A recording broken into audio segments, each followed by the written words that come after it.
Welcome to Corinne's Picks. I'm your host, Corinne Basabe.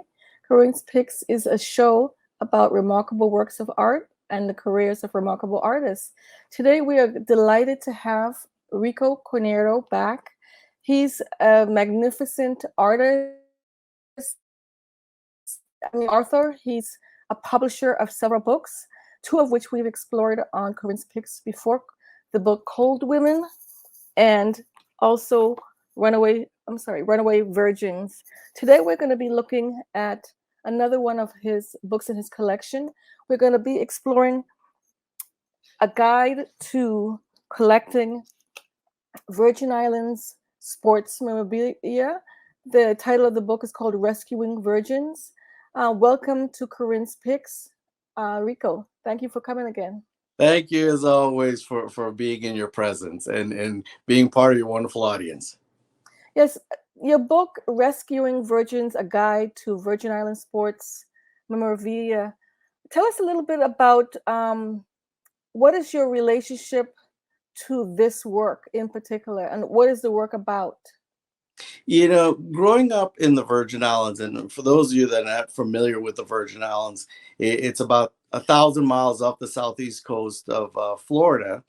And we're one of the tiny little Caribbean islands that, go all the way from Florida all the way down to South America. Well, my particular island is called St. Thomas, and it's 13 miles long by 3 miles wide. But over the years, we've had a ton of different athletes that have gone on to excel in whatever sport that they may have chosen to participate in. And as a child growing up, I had a gentleman live down the street from me named Alvin McBean, who just so happened to be a Major League Baseball pitcher with the Los Angeles Dodgers, Pittsburgh Pirates, San Diego Padres at one point in time. And what I didn't realize is that he would play baseball during the baseball season and then come home in the off season and play baseball with us, the little kids in the neighborhood. And that felt normal to it. I thought everyone got to play baseball with a Major League Baseball player. And only later on in life did I realize that was far from the norm. And then also my father, he was affiliated with the Virgin Islands Amateur Boxing Federation. So every 4 years you have the Summer Olympics, and he would attend all of the Olympics since 1972 with the different boxers that came out of the Virgin Islands. And he would meet all these people from all over the world and come back with all these incredible stories about, being in Korea or Germany or Winnipeg or, wherever the Olympics, were in that particular year, with all these other incredible stories of the people that he met, the experiences that he had and stuff like that. So although I was from a tiny Caribbean island, my vision for what the world had to offer was so massive that I couldn't wait to grow up and get out there and partake. And I quickly learned that sports was or could be one of the vehicles to help someone get there. Yeah, I think it's really, first of all, I have to mention that this is the 7th edition. So that means that you've done other collections of this hidden history. And following up on the sense of this being hidden, I downloaded a copy of your book because it's available in print and downloadable versions. But I downloaded this book, and I was just amazed of how much I did not know and how much of this history is hidden. So tell us a little bit about the title of the book itself, Rescuing Virgins. Yes. One of the things that I quickly learned as I started to compile the list of athletes that I wanted to highlight was every time I started to build on someone. So say, for example, you have an athlete like Tim Duncan that played with the San Antonio Spurs, won 5 world championships, an Olympic medal, all these kind of things. And I would tell people, okay, so I'm writing about him and he's so great. Well, at the same time, people would come forward and say, yeah, he was great, but you may also want to look into this other person that was also exceptional. And lo and behold, that person also had incredible stories to be told. And then as I started to tell that person's story, then someone else would tell me, hey, you know what, there's this other person. And I kept uncovering all these stories that, kept blowing my mind. So say, for example, someone today that would watch the LeBron James play basketball, they'll talk about how great he was. Until you met somebody from 20 years prior, they'll say, well, LeBron is great, but let me tell you about some of the great things we saw, Michael Jordan do in his heyday. And then someone will say, well, before him, there was a guy named Wilt Chamberlain. You got to see some of the stuff that he did, in his day. And I called the book Rescuing Virgins because I wanted to rescue all the stories of these different virginales that had been forgotten over the years. So I've compiled a little over 100 athletes in the book, dating all the way back to the 1800s, all the way up to today. And I'm up to like the 7th edition at this point, because every time I have a new discovery or a new Virgin Islands, athlete just really shines, I really want to include them. So I'll do an update to include them. So most recently would be Miss Aaliyah Boston, a female basketball player with the South Carolina Gamecocks that just won the NCAA Women's National Championship. She's also the #1 female player in the country right now for women's college sports. And, had to include her in the book. So I did another update. So I think your book is very important because people don't realize that the Virgin Islands is not a separate country. We are part of the United States.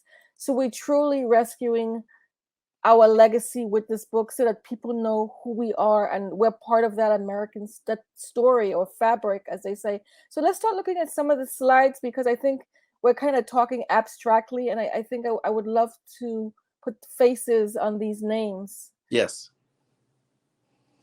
And of course, that's a cover of the book there. And I included a number of sports collectibles there, baseball cards, basketball cards, football, boxing, just a wide assortment of sports with which Virgin Islands have participated over the years.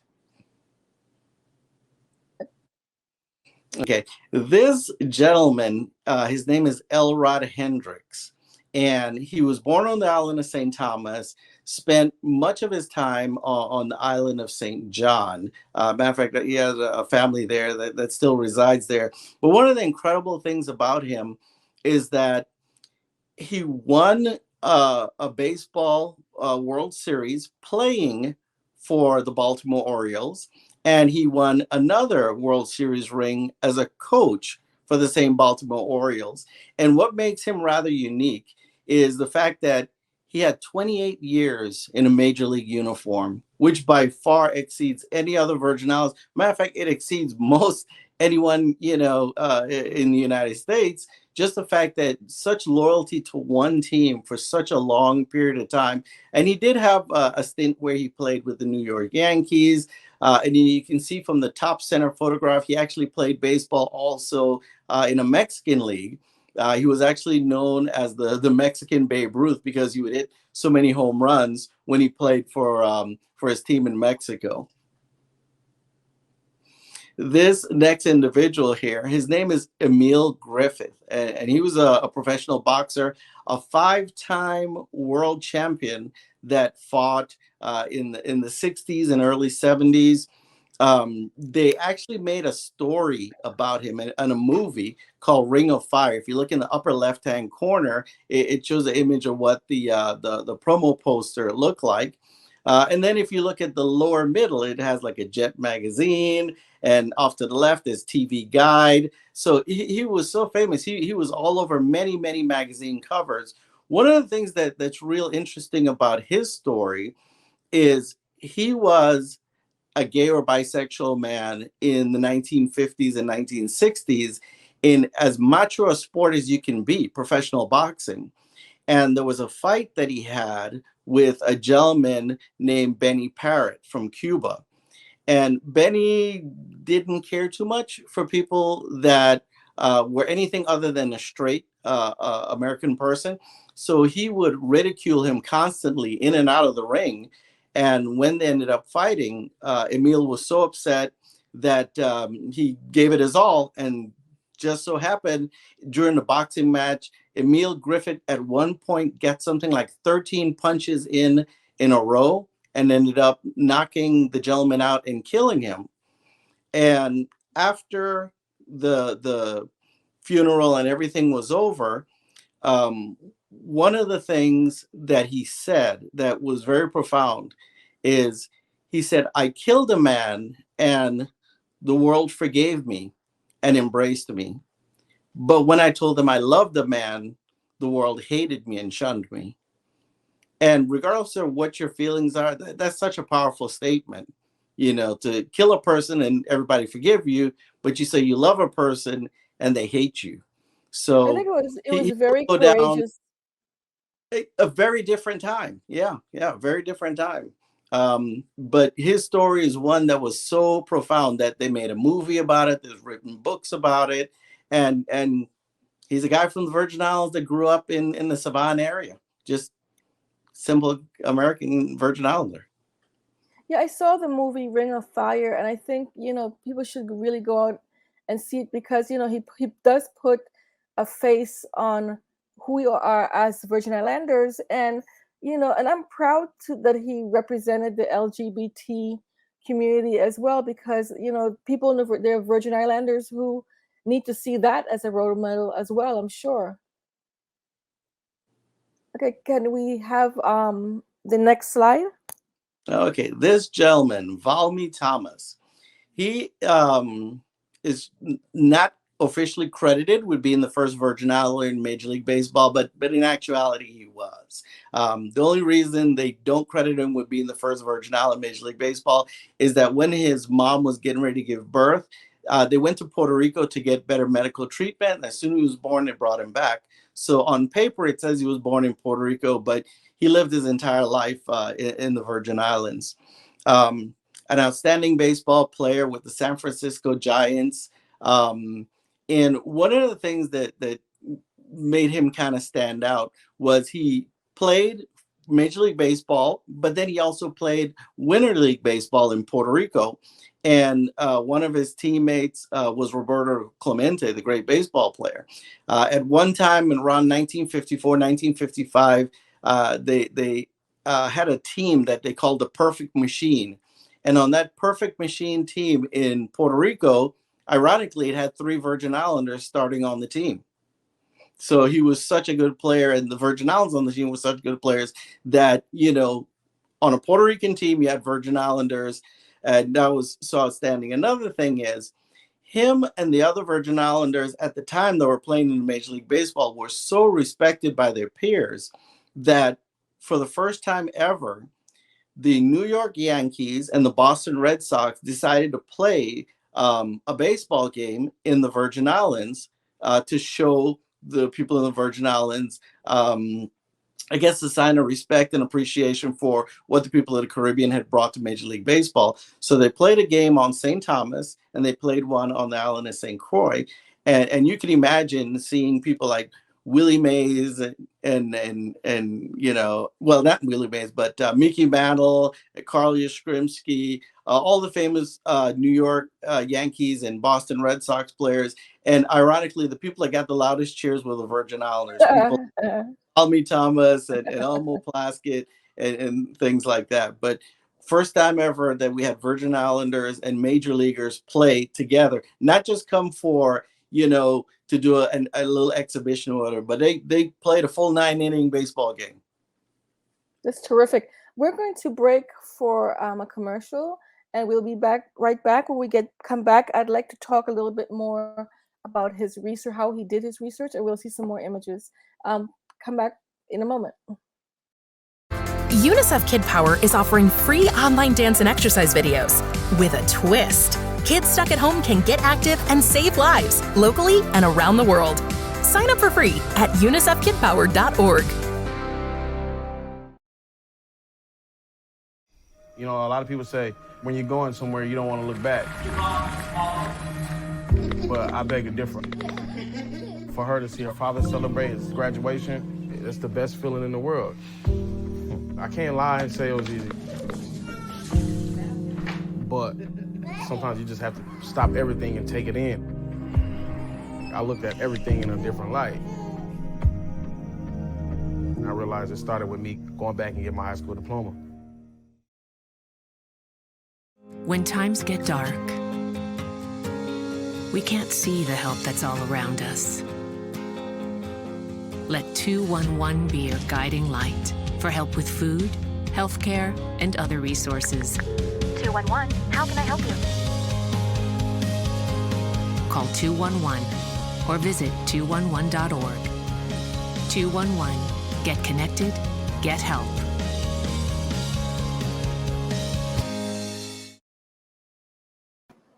Welcome back to Corinne's Picks. We have as a guest Enrique Corneiro, and we're looking at his book and discussing his book, Rescuing Virgins, a guide to collecting Virgin Island collectibles. Rico, we were talking about several of the personalities in your book, and I'd like to look at some more slides, but as you describe some of these slides, if you could tell me any interesting tidbits about how you found out about those people, and also about where can we find baseball cards? How can we collect? How do we collect these collectibles? So I'll pass it over to you, and we'll look at some more slides. Okay. Well, to start off with, I started collecting probably around 1972. And that goes way back to when I was a small child. But what would happen is my dad would go to the different Olympics, the different Olympic events. And at the Olympics, you have probably 200 and something different countries being represented. And not everyone speaks the same language. So one of the things that the different Olympic committees do is they'll give each participant probably 25 or 30 little pins with like flags of your countries or different little things representing your country. And you would like put it on your hat or to put it on your lapel or what have you. And as you're walking around the Olympic Village, you're meeting all these different people, whether they're from Hungary or Malaysia or Russia or Cuba or whatever. You didn't necessarily have to speak the same language. They would see your pin, and if they liked it, they would show you one of their pins. And if you guys kind of came to an agreement, you just swapped pins. And it was a way, and as a matter of fact, it still is a way, that the Olympic Village lets the different participants intermingle with one another and kind of get to know one another, even when you don't speak the same language. So when my dad would come home, one of the first things he would do is spread out all these pins from all these different countries, and we'd just go through them, and he'd tell us all these different stories. So also as a kid in the 1970s, baseball was very popular. So we would collect baseball cards. So the learning of the athletes and the collecting of the collectibles and stuff like that started very early on. Everything from even newspaper clippings to maybe, like I say, you saw Emile Griffith on the TV guide. If we saw a TV guide, we would just hold on to that copy. A lot of times you might find like a Ebony magazine that talked about your favorite player or whatever, and you would clip that out as well. So it goes back many, many decades. Only later on did I compile everything into the format of a book. But yeah, that's how it started initially. Now, today, things are a lot easier with things like Amazon and eBay. And, you can just Google, sports collectible stores, and they'll pop up however many in your community, and you can just go there and find what you want. But for the most part, each athlete I learned one at a time, either word of mouth or from, other people telling me things or just coming across it one way or another, and then just digging down and learning more over time to the point where I feel comfortable telling their story in the book. Okay, wonderful. Okay, so let's look at the next slide, because I'm really eager to hear more about our history. Yeah. So you had talked about how far back in history stories go with Virgin Islanders. So here's Peter Jackson. He was born in the 1800s on the island of St. Croix. He ended up moving to Australia to find work on the docks and the piers and stuff like that. And this is back when bare knuckles boxing was a thing. So he fought there, and he became the Australian world champion. He then went to Europe and London and Paris. And matter of fact, if you look in the lower right-hand corner for the Parisian magazine, that's the front page of the Paris newspaper from 1880 something, or like 1893 approximately. And it shows him there, fighting. So he was famous worldwide. And then he came to the United States. But unfortunately, the period in history when he came by, racism was a big thing. So the white world champion at the time, Jack Sullivan, refused to fight a black man. So he wouldn't give him an opportunity to compete against him in a ring. So Peter Jackson would chase him around all over the United States trying to get a fight with him. And for about a year and a half, he tried and just never got a shot at it. He just said, I don't care what you do or how much money they put up. I refuse to fight a black man. And everyone pretty much agrees that he would have won the fight. But like so many people back then, he wasn't even given a chance to do so. But still, he went down in history as one of the greatest boxers ever. Amazing. Yes, yes. Paul Hoffman, his story is very, very interesting. He's actually an attorney from the Virgin Islands. He went to Harvard University, but he's a short guy. Matter of fact, if you look at the picture in the lower left-hand corner, the short guy kneeling at the front is actually Paul. He would basically steer the longboat that they would row.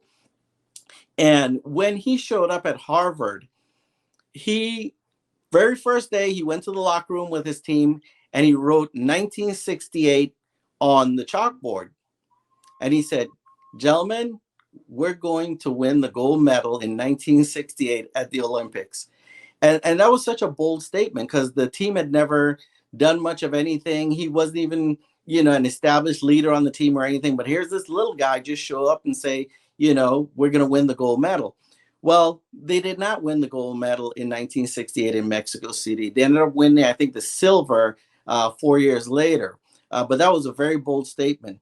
But if you go back to the image again that you showed initially, you see the famous picture in 1968 of the two black athletes holding up like a black power fist. That was Tommy Smith, and I forget the other gentleman's name. Now, there's a white individual in between them that was an Australian. And he had heard the day before that Tommy Smith and the guys were going to, do their protests on the medal stand. And he wanted to show solidarity. So he was talking to Paul Hoffman, and Paul said, to show solidarity here, you guys can all wear the same patch. And it was a patch for human rights for athletes around the world, because not all athletes like the ones in the United States get treated a certain way. There were some athletes in Cuba that were being treated pretty harshly. There were some athletes in a number of different Middle Eastern countries, South American countries that were treated very harshly. So all three gentlemen wore the patch when they did the Black Power Fist.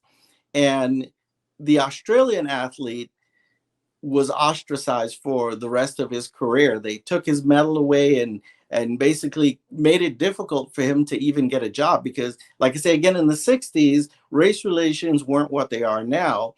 And only after his passing did they give the medal back to his family members and apologize for the way they had treated him. But that was Paul Hoffman stepping up saying, first of all, that we're going to win a medal. And then second of all, let's stick together here. Let's all wear the same patch and show solidarity for what these guys are trying to do.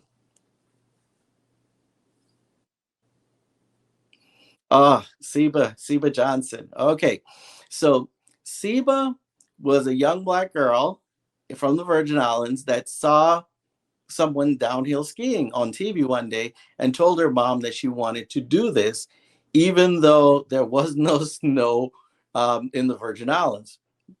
Fast forward to her being 14 years old. She loved skiing. She competed and qualified to compete for the Virgin Islands in downhill skiing.